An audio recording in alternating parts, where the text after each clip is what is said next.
The sixth season of the ABB FIA Formula E World Championship comes to a conclusion this weekend with the BMW I Berlin E-Prix. A very good afternoon. Thank you very much for joining us for this 45-minute long free practice one session.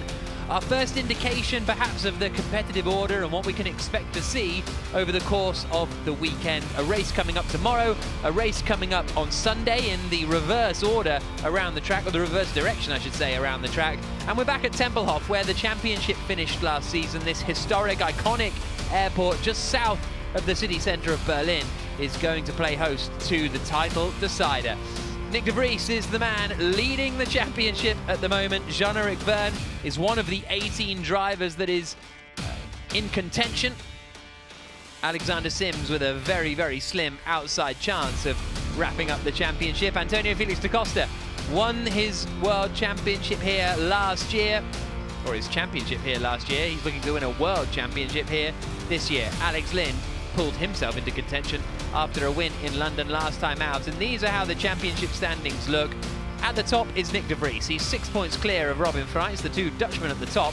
And then it's two British drivers, Sam Bird ahead of Jake Dennis, just ahead of Antonio Felix da Costa and Alex Lynn. Those are the top six that will be in the dreaded first group of qualifying. Then you've got Cassidy Evans, Mortara, Rasp, Verline, Vergne all in contention, right down to Alexander Sims in 18th spot. Could Stoffel Vandoorne and Lucas de Grassi be dark horses for the championship victory? It's only those bottom four drivers that aren't in contention. Bottom six drivers that aren't in contention. Teams is tight as well. At the moment, it is the Envision Virgin Racing team with Nick Cassidy and Robin Freitz who are at the top of the standings. They are 7 points clear of Mercedes EQ, but they're only 2 points clear of Jaguar. It's going to be a fascinating weekend. My name is Jack Nichols. Alongside me in the commentary box here in Berlin is Dario Franchitti, and this is the track that they will be faced with, Dario. Yep, tomorrow we run it this way. The next day we run it the other way. 2.355 kilometers, 10 turns, known well to all the drivers. This curved 270-degree turn one creates all kinds of problems. Funnels down very narrow through 3, long straight up to turn 6. Super wide on entry, lots of passing opportunities. Attack mode activation zone on the outside. That makes turn 7 at times very, very interesting. Heavy braking for the hairpin in turn 9. Lots of action there over the years. A long curved acceleration zone of turn 10. You got to get that right because it's a really long run to the finish line and turn 1 beyond. And that is the battle for tomorrow's race.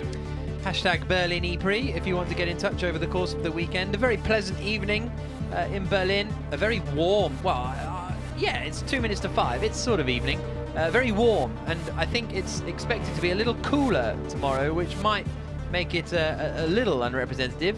Nick de Vries' car, I presume, just got lowered off the jacks at the back there. That's why it was bouncing when we had a look at it. But he's the championship leader. But it's just so open. I mean, he's got a nice little margin. 6 points over Freitz, and then 14 points over Sam Bird in third. Bear in mind, it's 25 points for a win, 18 for second. So we say, yeah, it's a big margin, but because it is so tight. I mean, 68 points. Jean-Eric Vergne in 12th. He's got 68 points. The math is incredible, and it's going to change again because of the qualifying format tomorrow. Group 3.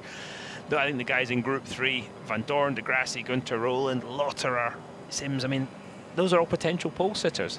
Those guys get a good haul of points tomorrow. That changes the complexion of the championship yet again. Yeah, it's basically not going to come into focus until really after the race tomorrow, and if not then after qualifying on Sunday, as we look at Alex Lynn, winner of the last race last time out in London.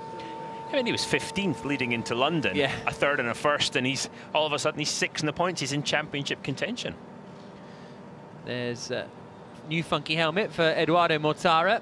Loves a funky helmet change as the cars make their way out onto the track. Then as the light goes green at the end of the pit lane, the two DS Cheetahs, then it's Buemi and Roland, then it's the two Mercedes of de Vries and Vandoorne, and we will have a look at what sort of pace we get in this first free practice session. They've been out on track earlier on today for the shakedown session, so they'll know a little bit what the conditions are like. Normally the shakedown coming the day before and the track has changed considerably, but it's only been, what, 3 or 4 hours since shakedown happened. 3 hours since shakedown, so It'll be pretty similar conditions as everybody makes their way on the track. Jake Dennis there, who has re-signed with BMW, well, with Andretti for next season, which he will be very happy about. Then it's the two Envision Virgin cars. Robin Freitz, who extended his stay at Envision Virgin for another year as well. So the driver market's starting to shuffle around as well, and maybe we'll get bogged down in that a little bit later on.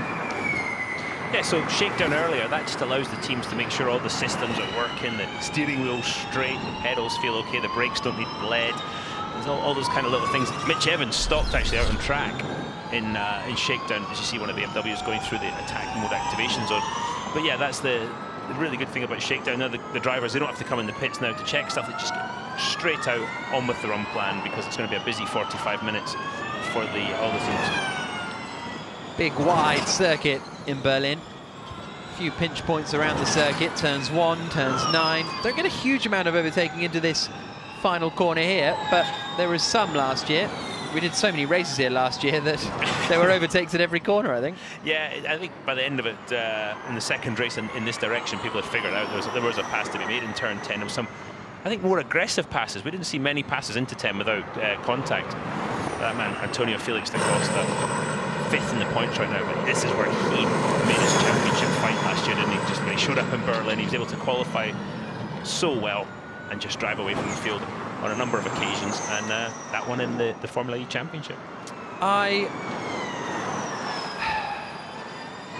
think if someone said who's going to win the championship, I would probably say da Costa. He's been very strong in qualifying this year.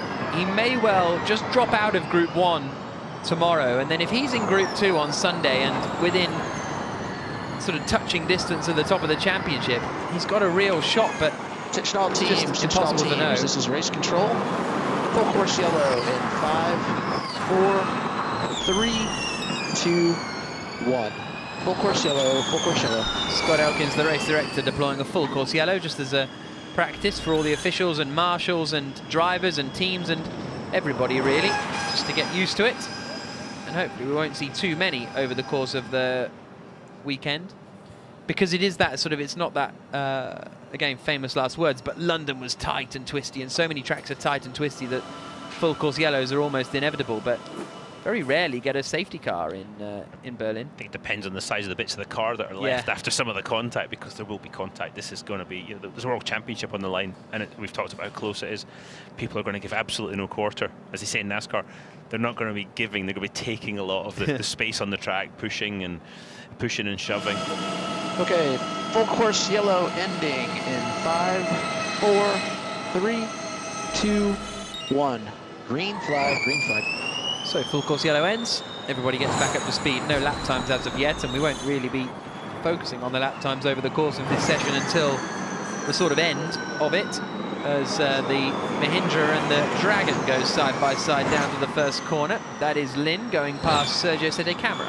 But the teams will be focusing on the lap times, absolutely. It's not just about the quickest lap times, but they will know the energy usage, how much energy they're using, how the tyres are wearing, and what lap time they're able to do in that situation, and they'll have a fairly educated guess on what they think the other cars can do as well, and see where they stack up as that goes on. There's a lot of use of GPS as well to kind of give them the data and the information on the other cars that they maybe wouldn't normally have. Big lock up from Alex Lynn on the way in to turn 6. I wonder if the brakes are just cold, or he's got an issue with uneven temperature carbon brakes. You've got to get them into the temperature window, and that definitely wasn't in the temperature window. No, indeed. He comes down now towards turn 9, does Alex Lynn, through the hairpin right-hander. In attack mode behind, I think, is Sergio Sede Camera, as Lynn now comes up to the final corner. Been a very strong few races, really, for Alex Lynn, ever since there was the podium in Valencia for Lynn. Okay, Alex, push to box. And since then, he has scored points in 7 of the 8 races, ever since that Valencia race. And there's Sergio Sede Camera following him around in the Dragon. Some good qualifying performances this season from Sede Camera. He's able to haul a lap time out of it, but just the Dragon doesn't have the race pace, unfortunately, for him to score many points particularly. He did finish 8th in the second race in London, which was his first point since Dirio, where he finished 4th. Yeah, I agree with everything you said there, Jack. I think they've got the new Bosch powertrain in the Dragon Penske car. They're just coming to terms with it, and the same powertrain is going to be used next season again. So, and they'll be trying to figure that out during the off-season, if not for this weekend, obviously, and just get the maximum out of these last couple of races. I think this will be a really energy-heavy race. The efficiency of the teams and the cars that are efficient in their powertrain, that's going to really benefit them. Some of the teams, we talked about this a bit in London, some of the teams have started to really have a system where they don't lift and coast as much anymore, but they use a lot of regeneration, and other teams are lifting and coasting more, not regenerating as much. That second way of doing things, easier on the tyres and easier on the battery too, so that might suit the hot conditions with this very abrasive runway, and the surface really is abrasive. You walk around, it's quite incredible. Yeah, the apron for the airport that was built back in the 1920s, and then, well, it was initially opened in the 20s, but then it kind of got constructed in the way we see it now during the 1930s. And here are the two Neos, Tom Blomqvist and Oliver Turvey. And after a strong start to the season for Neo, and they scored points a lot earlier than anticipated. In fact, both races in Diriyah, Oliver Turvey was in the points, then an 8th place in Valencia, but that's pretty much been it. Blomqvist hasn't scored since the second race in Rome, so an encouraging start kind of slipped away a little as the season has progressed for the Neo team. Yeah, and Tom Blomqvist's qualifying performances have been really good. I mean, you'd have to say that Turvey's, he blasted most of his teammates in the week, but Tom Blomqvist has really managed to stand toe-to-toe with him, and actually has qualified him on a number of occasions. So a strong showing from Tom Blomqvist. Across the line, and he raced here last year, didn't he, at the end of the season for Jaguar? Stop reading my mind, Jack. Look at the slide. There's a constant slide through the entry point of turn 1. The cars look a lot more under control than we've seen them in the past here, don't they? They're all kind of on the same line. We've seen them in the past, that's the front and rear slide going on. Maybe the drivers just haven't pushed the limit yet. In Shakedown, one of the universal things we heard was low grip, lower grip. And I was thinking, so the teams all have to adapt what they're doing with the systems of the car because of that, and the drivers will have to adapt their driving style. I'm sure I'm wrong, but turn 1 looks slightly different to me this year. It feels like in the past there's kind of curving all the way around, but this year it kind of disappears, and I don't know. I'll have to do a comparison. I thought the same thing doing Track Guides yesterday. Like just something about last year they would just hug it on the apex all the way around, I swear, but now they kind of drift away and the wall sort of disappears a little bit. I don't know. I'll do a comparison. Yeah, I thought the same. Yeah. This is worrying. We're agreeing on a lot of stuff today. This is very weird. Yeah. Wait till tomorrow. Here's Max Günther, who's in the Audi. That'll be the BMW. There we go. We disagreed on something. Well done. 36 minutes on the clock. Günther in the BMW coming through the final corner and out across the line. 15th in the points right now. He's had a feast or famine season, put it that way. He's either been right up there, or the car is he's either come back in kit form. As you see him missing the corner there in turn 1. Misses a bit. We'll see them side by side tomorrow, and they've got to get single file though, right where Max Günther is in the white and blue BMW. We never saw where other drivers have won a race and then got up into the top 6 and then struggled. You can see traffic. Try and push the braking to learn something. You can see traffic. Yeah, we need to cool down the tires as well. They were saying we need to cool down the tires. He passes Alexander Sims, but he had that win in the first race in New York, and then the next day was sort of fairly nothingy for Günther. It was quite curious on that front. Yeah, the pace just wasn't there, was it? I mean, and again, you start getting up to Group 1, it starts to become a bit more difficult. Look at the rubber. You can see the rubber as each individual car actually lays it down on the circuit. And you can also see the marbles, if you look carefully, are ready. And that's one thing the drivers were talking about. They said, after free practice 2 tomorrow, don't sweep the track. Leave it alone, because you're taking the marbles from the offline and you're putting them back online, making Group 1 even more difficult. So, yeah, the Group 1 drivers anyway are looking for to try and get rid of the disadvantage as much as they can. And Group 3 is saying sweep it. Yeah, crack on, absolutely. We'll help. Yeah. 34 minutes on the clock. Lucas de Grassi won a race here in 2019 in season 5 did Degrassi. And there's Nick Cassidy, who has never raced here. Cassidy and Dennis, 2 drivers who haven't raced here. Same is true of Norman Nato and Joel Eriksson. I think everybody else has raced here in the past, because even those rookies like a Rene Rast or a Sergio Sede Camara or a Tom Blomqvist isn't quite a rookie, but you get the point. They did do the 6 races at the end of last season. So really it's Nato, Eriksson, Cassidy and Dennis who are the 4 drivers not to come to Berlin. And that puts them behind quite a bit, because it's one thing doing a reasonably short run in practice and thinking you know where the tyres are going to go, but it's being 15, 20 laps into your race run, you know, run about 40 laps they're going to do tomorrow, and the tyres start going off. And the guys that have been here a lot before, but yeah, we're a little behind schedule, we're ahead of schedule, I have to slow down, I have to speed up.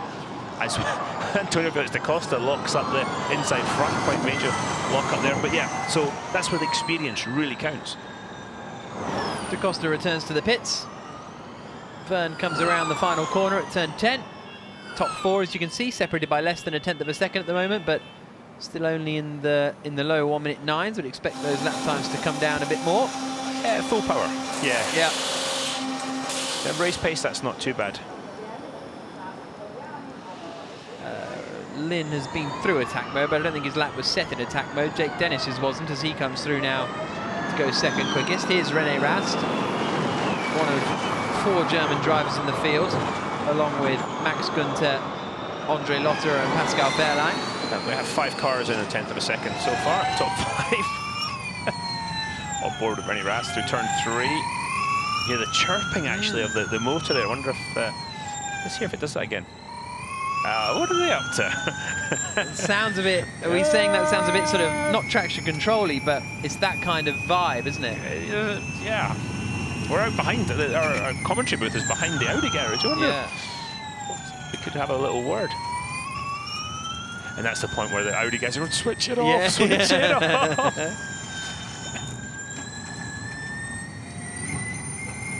Down to turn 9. Heavy on the brakes into 9. Good thing to practice here as well is to actually defend and see how much grip there is on the inside. And Rast is coming in. Look how tight the pit lane entry is there, although it's a shortcut, so if under safety car there's if the rule hadn't been changed, you might be able to make some time up there. Now drivers and teams complain about their positioning in the pit lane fairly often, especially when it comes to Group 1 qualifying, but of course that's going to be switched around both days, isn't it? They're not going to move the whole garage, so if you're at the end of the pit lane for one day, you're going to be at the start of the pit lane for the next day, so that could come into play a little bit in especially in the first group of qualifying and deciding when to go out and when not to go out. Yeah, because we've seen the shenanigans in Group 1 where the leader of the pack has backed everybody up and almost made it so that the people at the back don't actually get enough time to do their lap. The checkered flag comes out before they start their flying lap, so it could be yet another, as this curveball in what's going to happen tomorrow. Jake Dennis using all the curve in 7. Rookies first and third at the moment, Cassidy and Dennis, as we were discussing a little bit earlier on, so they've certainly worked out which way it goes, but as you say, it'll be the lap 20 that'll be the question. Jake Dennis out of the final corner. He's got a lovely smooth style. You watch the way how precise he is with the controls. He's never you never see him, not very often anyway, shall we say, you know, really grabbing at the wheel, catching big bits of opposite lock. He's got a really nice smooth style. Watch how slowly he puts the steering lock into the car as he approaches the corner. Sam Bird in front. Not dissimilar. Not exactly a Larry driver, Sam Bird. No, exactly right. And he loves Sam Bird's style. He loves to carry a lot of speed on the entry of the corner. That's really served him very well, especially with his overtaking. And he's going to need some of that. I mean, he's 2 DNFs in his home race in London. Such high hopes going in there for him and for Jaguar, who had so many people there. He just didn't go his way on board. And you hear the rear's just on the edge of locking as he goes into turn 6. Looks down, changes one of the switches, one of the settings. Tries to coast through 7 into 8 now. Watch his head, he'll look over to the inside, trying to pick out the apex point. There you go. It gets blocked by the wheel cover, which makes it difficult to position with a lot of accuracy. Is Mitch doing a double cool? By that, Sam. He's pushing at the moment. Double cool means 2 cool down laps, cool the tyres. That's what Sam's talking about. And Phil Ingram saying he's pushing at the moment. As Bird comes across the line then, half a second slower than Nick Cassidy's benchmark time at the moment on a 1 minute 8.9. Bird is 14th quickest. Jaguar didn't have the best of times in Berlin last year. As here comes Robin Freitz down towards the first corner. Onto the brakes. Through the left-hander of 1. Switching back through 2 and 3 and down towards turn 4. A solid performance from Robin Freitz. 4th with the fastest lap in London in the second race after, I think, qualifying, I can't remember now, 11th, I think, on the grid from Group 1, which was a fair 8th even from Group 1, which was a strong performance, really. And it's those, if you're in Group 1, it's those kind of performances that you need to do. You need to be able to get towards the top 10 in the qualifying, and that's what happened with Freitz on day 2. Day 1, I think, was rainy, wasn't it, in qualifying, so Group 1 were in even more trouble than usual. But that's what Da Costa did last year, made it into Super Pole. He'd start on pole position, his nearest rivals would start 11th, and suddenly within 2 races he won the championship. Kind of out of nowhere almost. Like he was always in championship contention, but just won those, 2 or 3 races back to back. Just those 2 or 3 races. No, it was those 3 races, wasn't it? So he won Marrakesh, and then Berlin, topped group qualifying, took pole and fastest lap and won the race, and then pole and the win the next day as well. And that was it. Championship was pretty much done with 4 races to go. Yeah, really impressive. We saw Oliver Rowland there just in the Nissan garage having a chat with his engineers, explaining what's not working for him, what he needs to fix. He's 5th at the moment, but again, it's not just about 1 lap speed at the moment. De Vries currently 24th quickest. He and Van Dorn 23rd and 24th. So Mercedes definitely going out with a different run plan and doing some long running to start off with. As the Dutchman now comes down towards turn 9. Big lockup from whoever was in front of him there, which was, can't quite make out who that is, but nothing too dramatic. But it was fairly large on the run down towards the left-hander. And now De Vries. 2 second places in London. Very, very good. And not quite the biggest points haul from that weekend. I still think Lynn would have scored more, but... Yeah. But only just. I think yeah. 2 18s would be, what, 46? And Lynn, I think, scored 52. Yeah. So it was a big haul for De Vries. No, it was a great... and I think the car was fairly damaged in the race too. Yeah. So... I think that... We're on board with him now. Cruising around, I would suggest, at the moment. I hope so, for his sake. Again, you can see those black marks already as the rubber goes down. Oh, he's turned it up. Byrne has gone to the top of the times, not in attack mode, in 200 kilowatts. Wonder if De Vries is going for, yeah, he is going for attack mode now. That was probably the switch change that we saw. And this is where we see the crossover in attack mode. We'll see it in the race tomorrow. And then generally are side by side then going into turn 7 at this point, and it can get very difficult, especially as the marbles build up on the circuit. Yeah, a bit of lift and coast. You see his left hand going down, working the paddle, the regeneration paddle, putting the energy back into the battery, and also slowing down the rear axle of the car. And into the pits. Vries did do a lap to put himself 19th quickest, the lap before this, I think. Van Dorn still 24th, but he did improve for the Mercedes EQ team. And he's following his teammate in there, isn't he? So very much running in unison, the two Mercedes. Jean-Eric Vergne is at the top of the times. Two-time champion. Got a bit heated, didn't it, with his teammate Antonio Felix da Costa at the end of last year. And sometimes this year. Yeah, and sometimes this year. Well, yeah, but that's kind of quietened. We haven't really seen them together on track much. Since it all sort of kicked off in Diriyah, haven't really seen them running together much throughout the season, I would suggest. I think whenever they do, the team principal of the Estachita, Mark Preston, has a, I think his blood pressure goes up because they tend not to play nicely on circuit. They're great. They seem to get on well outside the car. Yeah. But they definitely, they don't obey that first rule of racing, which is not to hit your teammate. No, indeed. Vergne went even quicker on that last lap.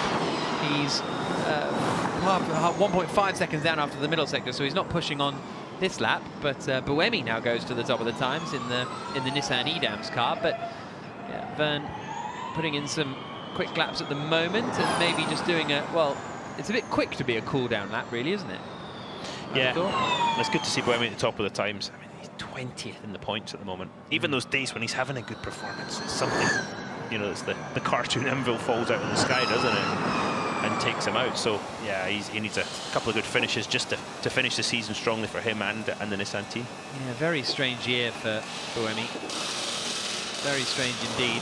Oliver Rowland's in attack mode and is 7/10 up on Buemi's time after the middle sector, which, even though he's in attack mode, is still a pretty big chunk over his teammate. Car's looking fairly lively coming through the final corner. It's a good shot, that. You can really see the driver working the steering wheel in the cockpit. Shortcuts the line, the distance to the line. 9/10 up. Okay. 1:07.606 for Oliver Rowland. 9/10, as you say, quicker than Buemi, a second quicker than Vergne. And although that was an attack mode lap, which is an extra 17% of power, that's quite a big chunk of lap time to go with it, really. Yeah, I mean, Oliver Rowland, we've seen his pace, haven't we, over one lap has been pretty impressive, very impressive this year.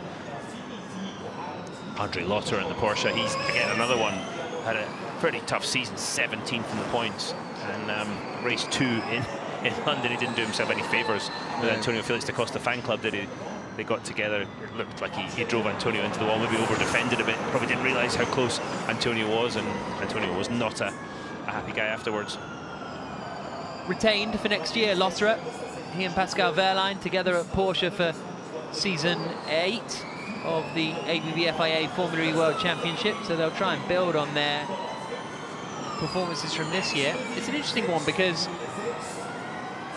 I would have to say it's been a underperforming year for Porsche, because this year felt like the year they were going to build on some positive results from season 6. A pole position for Lotterer. Wehrlein joined the team, and he's had a lot of good qualifyings, Pascal Wehrlein. Yeah, he's the best qualifier of the Super Grid. He's the best guy.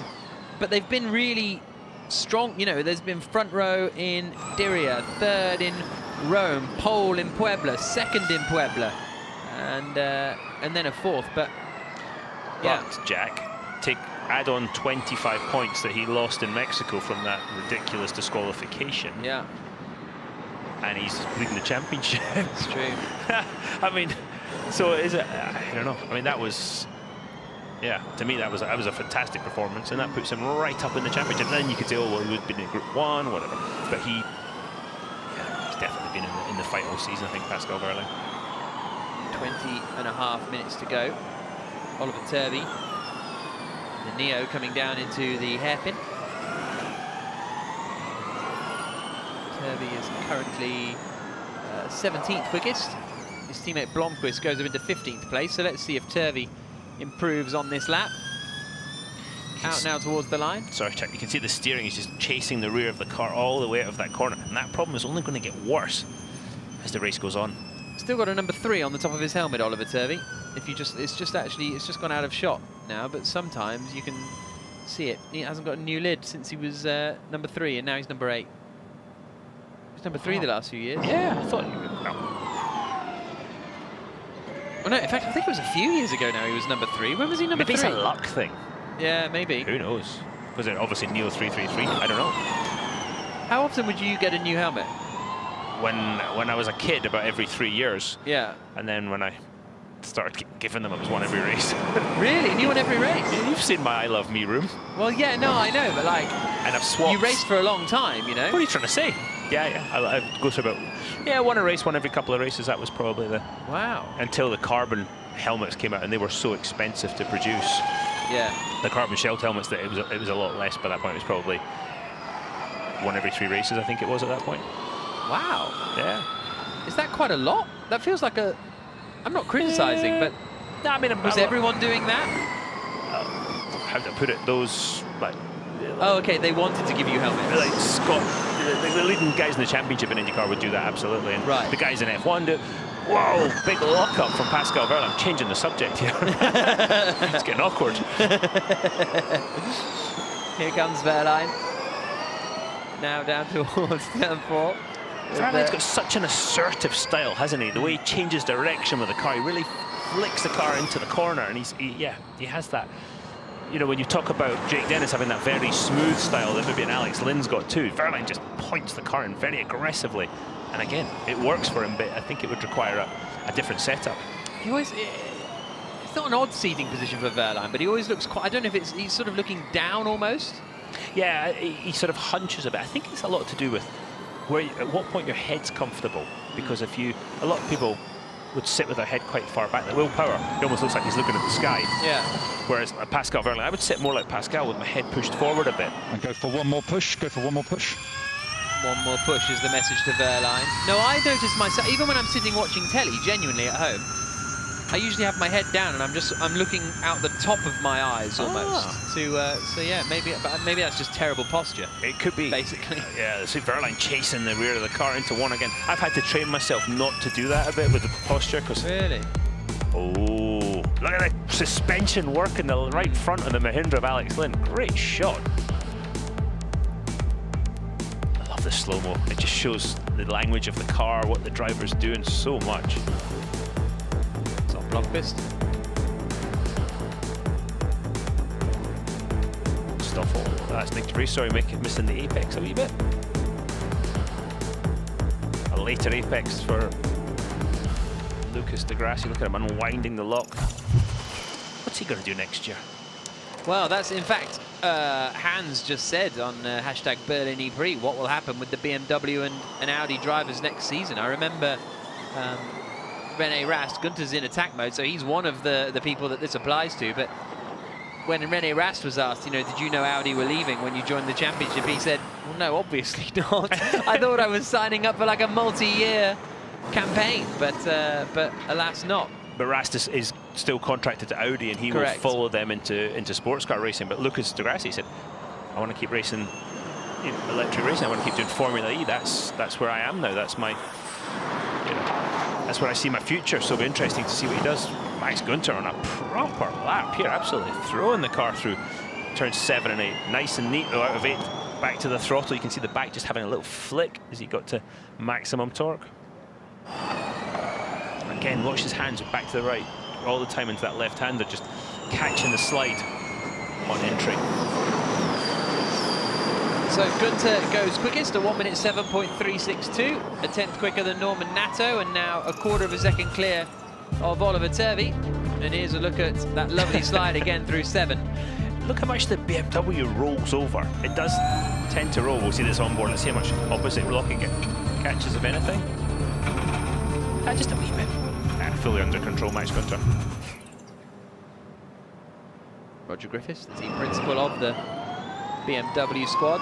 Wehrlein up ahead of Gunter as they come through the hairpin. Then it's the other Porsche of Andre Lotterer. Obviously a big race for Porsche, for Audi, for Mercedes, for BMW. I mean, BMW obviously sponsoring the race, but they've got a car on top. If you come out of turn 6, you see the car on top of the bridge. Yeah.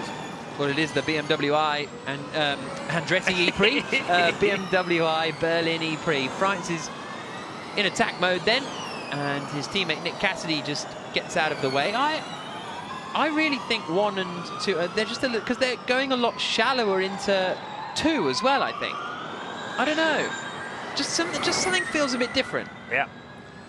14.5 minutes to go. France through the first sector. Yeah, I do think it was an earlier turn, and they had that longer braking zone before. The sort of longer curving braking zone, should I say? Yeah. Whereas, yeah, agreed. They're kind of going almost straight Straighter, across, and then and then turning.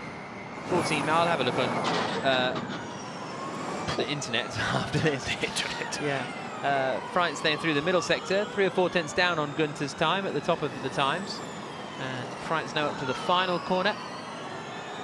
It's a great shot of the patchwork nature of the concrete blocks, and each one of those blocks is at a slightly different height, and so when you go over them, it's like a washboard, so the engineers have to really work on the cars to get the suspension and the dampers right, so the tyre stays in contact with the, I was going to say asphalt, with the concrete as much as possible. Right, is Cassidy going full power here, or is he just using fan boost? He's at 250, he was just using fan boost down towards turn 1. And we'll see what lap time he does compared to Freit, who went 6th quickest, about half a second away from Max Gunter. And then, whoop, there we go. Last minute, Sergio Sette camera saw him coming. I always love that corner as well, out of 4. That little kink at 5, it always looks like they're going in the wall, and then they don't quite, usually, most of the time. Yeah, we've seen the occasional, but there is they're on the absolute limit. They're trying to obviously make 4 as wide as possible, getting back to the throttle, but that compromises them for Freit. And is it flat? It's pretty close, but then it puts you off the line ever so slightly. These are great camera angles to show the cars working and show what the drivers are doing in the different lines they take. The hairpin of turn 9. Buemi flashed up at full power, but I think he was just using his fan boost as well. Vern's gone 2nd quickest in attack mode. Ooh, bit of understeer there from Nick Cassidy, trying to get into the apex. Through the final corner. And Cassidy goes 6th quickest, quicker than his teammate Robin Freit by a couple of tenths. It is so much easier sitting up here, basically criticising the drivers for doing different things. It's great. To actually have to do it yourself. I mean, the millimetre precision all these drivers are having to operate in is definitely closer than the precision I'm having to operate in the commentary booth. 12 minutes to go. 12 minutes and 5 seconds precisely, as Eduardo Mortara makes his way down towards the final corner. Tom Blomqvist up to 12th. Yeah, that's a reasonable lap, actually. Is Jake Dennis on full noise here? I think he's up to full power. Keep an eye out. Might just have been using his fan boost coming down a straight. I think there's quite a lot of... They're testing fan boost, aren't they? Yeah. In the hope that they'll get fan boost. Yeah, exactly. Got to test it though, because how many times have we seen people use it and have problems? Yeah, exactly. Yeah, and you've got to test all the different systems that you might possibly need tomorrow and Sunday. Eduardo Mortara now heading down the back straight towards turn number 5. 6. 6. It's 5. It's 5 on Sunday. 5 on Sunday, yeah. yes. That's what's tricking me. You should have seen me on track walk trying to do both. Yeah. Talk about confusing. Dennis goes 9th quickest. Ericsson goes up to 15th. Mitch Evans goes from 20th up to 3rd. And I don't think... Oh yeah, that was in attack mode from Evans. So he goes less than a tenth away from Gunter. 1,000ths quicker than Norman Nato. And the top 4, separated by less than a tenth of a second, is Rene Rast out of the final turn. And he's starting a lap in the Audi, down towards turn 1. Quite a wide entry, get as close as possible to the wall there. Audi rotating very well through the middle, looks very well balanced. Quite a narrow line through 2 and 3. Through Jack's favourite corner, 5 again, neat and tidy. He comes then down the back straight. Uses his fan boost, that's why you see it flashing purple. 2 tenths down after the first sector is Rene Rast. We get the second sector just before the braking zone for turn 9, the hairpin. As he comes through the left-hander there of 7, then the right-hander of 8, and then this is 9. Wide. Very late turning. Don't know if that was part of the plan or not to set up for the exit. out through turn 10. Got right up on those on the concrete part of the curve there, I think. Yeah, and it kind of looked like it hurt him a little bit, maybe on the drive, as because the wheels were in the air. It goes up to 9th. So only 3/10 away from Max Günther. The top 13 separated by half a second at the moment. So very competitive in the early stages here, with 9 minutes to go in the session. Still De Vries down there in 21st, Van Dorn 19th. So you would anticipate they haven't done an attack mode lap at the moment. De Grassi goes up into 5th in the Audi. Does the fastest final sector of anyone with 9 minutes on the clock. And here is Da Costa. He's coming around to start a lap. Just headed out of the pits, so this is this very well could be. Do you think anybody's going to go up to full power? I don't know. Power? They would normally have gone by now, wouldn't they? But yes, the track is not. It's not that unrepresentative, I would have thought, right now, you know, whereas so often it's like, well, the track's still so dirty in the first bit that, you know, you don't want to do it. You can see the marbles again on the outside through 2 and 3.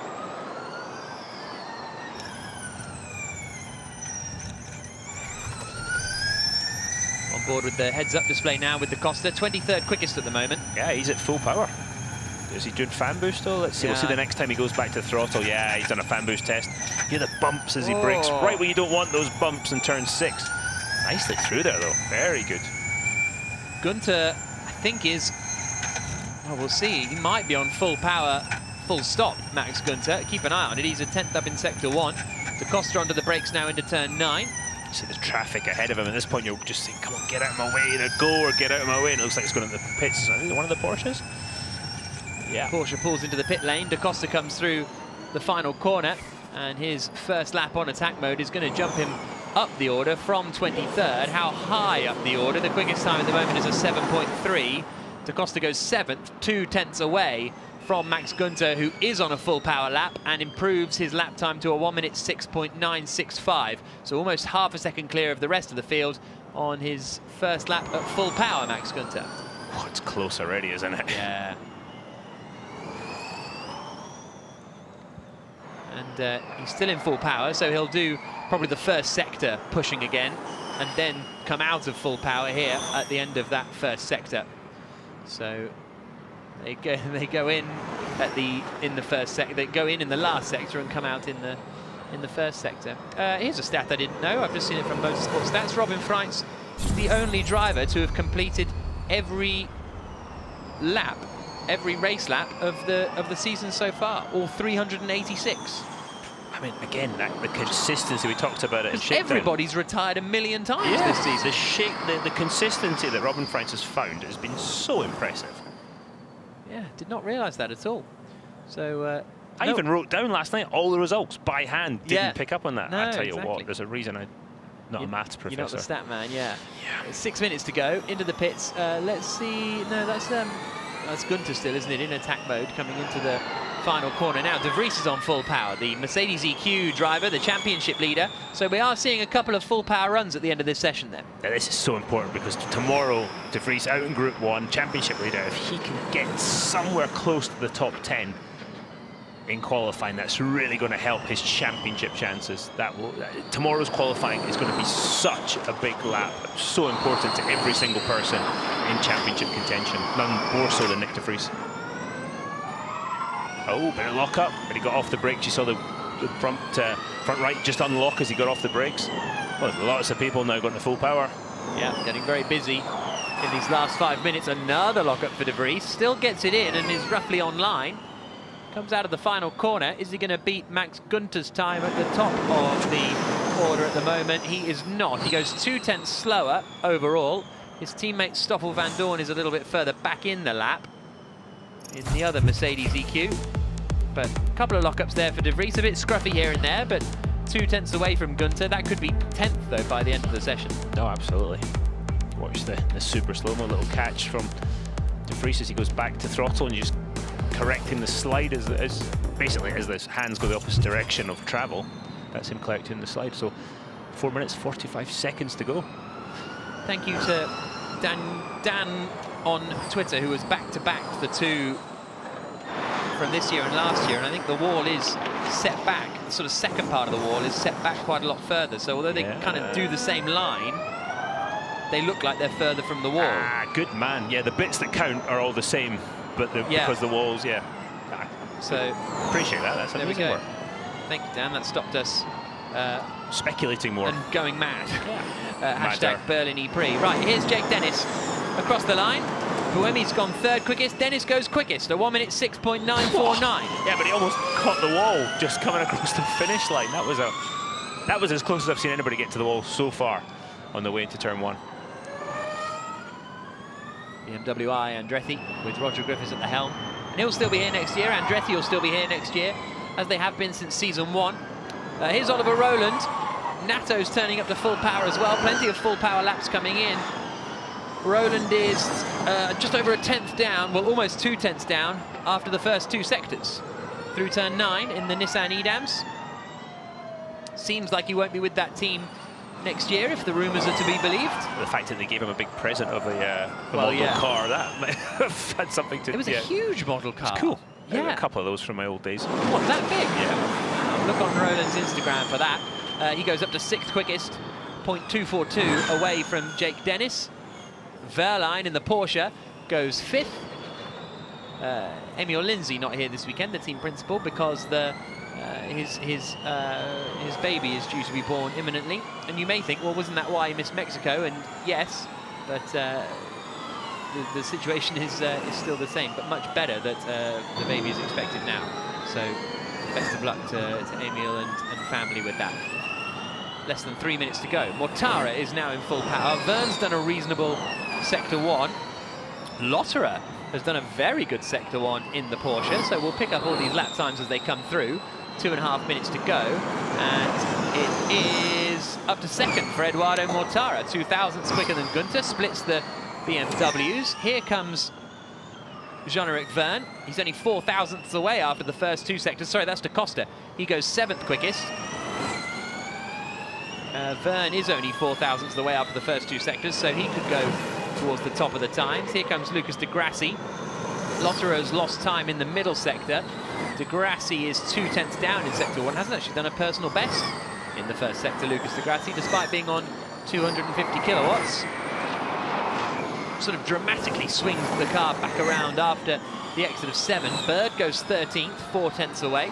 De Grassi's half a second adrift after the middle sector, so be lucky if this is top 15 for Lucas de Grassi. Cassidy's on a lap also.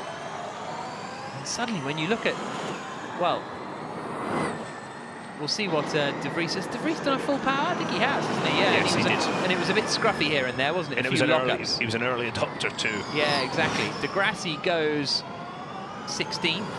Evans is just on the fastest first sector of anyone. Blomqvist crunching the curbs through the final corner. Freitz is on full power, as is Cassidy. So the 2 Envision Virgin Racing cars, the 2 cars that are leading the team's World Championship, coming through turn 9 now. Of the 2 of them, Cassidy's 7 tenths away after the middle sector. Freitz is 3 tenths away, so Cassidy's made an error in there somewhere and not ideal through the final corner.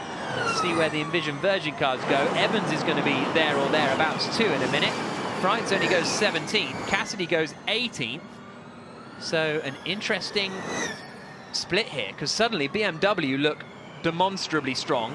Mercedes look strong. Jaguar and Envision are not looking good. No, and Jaguar really need to pick it up. Alex Lynn goes quickest of, he's a 10th of a second ahead of anybody in the first sector. Gets it stopped for turn 6, neat and tidy there. Got a bit of traffic ahead though. Is he going to catch it? Let's see how he deals with turns 7 and 8. Race winner last time out, 6th in the standings, Alex Lynn. Oh, good slide. Lovely style points there. Middle sector, and he's still fractionally up on Jake Dennis here, Alex Lynn. Through turn 9 now, just 1 corner to go. Sete Camera's done a reasonable first sector. Turvey's only 2 tenths away from Dennis after the first 2 sectors, but that still might not be good enough for the top 15. We've got 2 tenths separating the top 13 drivers at the moment. Lynn goes 4th quickest across the line. 300ths away from quickest. I mean, this is a joke. This is the biggest joke of a practice session I've ever seen. There's 8 cars in a 10th. like sometimes there's 4 cars in a 10th or something like that, Yep. and you go, this is a bit mad. 8 cars, 7 cars in a 10th is an absolute farce. That just ramps the pressure up on the drivers because they know they cannot afford the slightest mistake, and they know they cannot. It's just, yeah, the margins are even finer. Wow. Checkered flag falls, and that is the way the order is going to finish. Everybody's finished their full power lap, and we're going to have 7 cars within 1/10 of a second on a 67-second lap. And then it's, if you're not within 2/10, you're not getting in the top 12. Remarkable. And that's the thing, the De Vries lap, when we first saw it, he did it was a bit scruffy here and there, a couple of lockups, but only 2/10 away from Gunter. All of a sudden he ends the session 14th. Then okay, you can see that Van Dorn's there in 6th, so they're in the mix, but and how many teams are there as well? BMW, Venturi, Mahindra, DS Techeetah, Mercedes EQ, Jaguar, so that's 6 teams. Nissan. Yeah, I was just doing the top 7. Oh, but sorry. within the 10th, so 6 teams within a 10th of a second. Absurd. Yeah, I mean, again, we've said it before, but every driver in the field has the potential and the ability, more than potential, to win the race. Yeah. That's the situation we're faced with here. Jake Dennis on the radio saying he's absolutely lost at turn 10 in terms of, where to go driving-wise. Keep doing what you're doing, Jake. Yeah. It's working. Yeah, he's quicker than... He's not as quick as Mortara or Gunter in the final sector, but he is quicker than This is interesting. everybody else, I think. Everybody's moving, a lot of cars on the outside line at the start. Why is that interesting? I have no idea. This is odd that nobody would queue up on the inside because half the field's going to be starting there tomorrow. Yeah. So you've got to, even I can do that math, you've got a 50% chance of starting on the inside. Now it's evening out a bit. See the grid hatchings for the reverse. Well, big lunge from the Nissan on the way into turn 1. It was Roland. Well, I presume that was Roland. Turvey now going to start, or do a start with Sims alongside him on the right-hand side.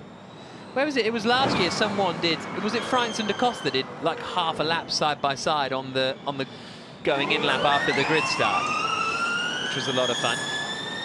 Apart from the teams who were panicking in case they crashed. Exactly. Freinz on the left and Bird there on the right as the lights go out. The inside here, is it better to be on the, because it's so kind of curved. It's almost like a, on a when you start the 200 meters and the guy on the inside has to start further back, sort of thing. Good analogy, Jack. Thank you. Surely the guy on the outside has actually a literal longer way to go. Absolutely. It depends on the cleaner part of the track, and then obviously you've got the distance you're talking about. But then in the braking zone, if you're on the inside, it's very, very difficult to be able to brake because you're having to turn more than the car on the outside, so it makes it easier for you to lose control of the car. René Rast on the left, doing the practice start. Cassidy, away he goes. Evans very much wants to line up in a specific spot, doesn't he? He's queued up there behind Max Gunter. As away they go. And Evans wanted to be second on the grid, which is where he has pulled up to now.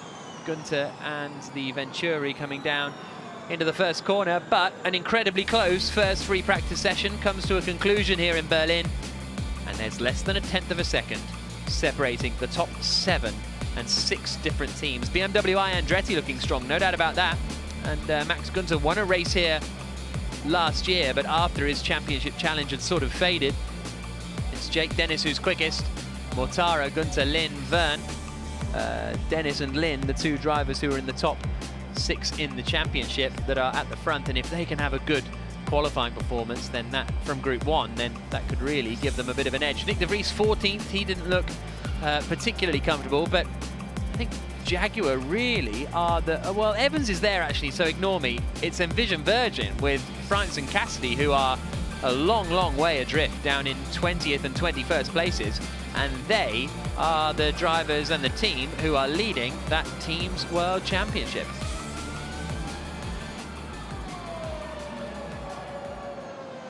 So, there we go. That's the end of free practice 1, and yeah, I think Envision Virgin are the team with the big head scratch, really, aren't they? They are, because they are miles away. Half a second for Freinz, 6 tenths for Cassidy. Okay, Cassidy was 7 tenths down after the middle sector, but they're missing 3/10 to Lotterer in sector 1, only a 10th in sector 2 to Nick de Vries, but then another 3/10 in the third sector for them as Alexander Sims climbs out of his Mahindra, heads to the back of the garage. It's a pull. You'd think he'd know that by now. It's the last race of the season. I couldn't. I tried to get in the Envision garage a little bit earlier, and I was pulling and pushing, and Yeah, but you don't drive feel for like Envision. No, I know, and I'm shaking the whole thing, and then it turns out it's just a little catch. You have to kind of slide to the right. Anyway, it's true. I don't drive for Envision Virgin Racing. Please fasten your seatbelts. The message on the front of Pascal Wehrlein's Halo, which is, you know, we're at an airport. We will be. Oh yeah. That's very true. That's very true. You saw hashtag fan boost, Pascal Wehrlein there, and of course all of these drivers will be competing for the fan boost that could be crucial in the title fight. Alex Lynn looks pretty happy, doesn't he, as he makes his way back to the garage, but now he's been caught up and maybe he has to go back somewhere. But as previously mentioned, scan the QR code or head to fiaformulary.com/fanboost to vote for your favourite driver. De Coster and De Vries and Van Dorn, the three at the top. De Coster and Van Dorn, I think, have had it every single race this season. Lynn and Bird are up there too, the two former Virgin teammates. Now onto Partridge's new, but they're 4th and 5th. Sims is up there in 6th place. Didn't mean to sound quite so surprised. No offence to I think Alexander. Mahindra have got the might of the Mahindra organisation back in Yeah. India on board. Absolutely. So Mahindra doing very good indeed. Sebastian Buemi, there's Sam Bird, up in the top 5 at the moment. So the first practice session at the Berlin Tempelhof circuit. Gloves on for Sam Bird. Cars out for the whole of the pack to get that 45-minute session underway. De Costa, who has so many great memories from winning here in Berlin. This was the great side-by-side stuff we saw with Lynn and Sergio Sede Camera. Some driver's eye from Oliver Rowland. The Envision Virgin cars were running line astern. Big lockup from Alex Lynn, that was, in the early stages, coming down into turn 6. And this was Eduardo Mortara trying to find his way past a Nissan. Sam Bird struggled a little in that session, 4/10 away, down in 16th. His teammate Mitch Evans, despite that lockup, managed to be 7th quickest within a 10th of a second of the ultimate time in that first free practice session. Rowland actually a little bit adrift. He and, well, Buemi was actually quicker than Rowland in that session, so good performance from the Swiss. Little tyre pressure check. Freintz really struggled. Both the Envision Virgin cars a long way down the order. Gunter slid his way to 3rd quickest, but it was Jake Dennis in the BMW Andretti car who was quickest in free practice 1. So Dennis 4th in the championship, fastest in free practice. Thank you very much for joining us this afternoon. We'll be getting underway tomorrow morning with free practice 2, then qualifying, then the race, and the race will define so much of what is going to be in store for Sunday. Some happy drivers there. I think there'll be some frustrated drivers in the debrief. Make sure you join us tomorrow for free practice 2 and round 14 of the ABB FIA Formula E World Championship from here in Berlin. Titles up for grabs this weekend.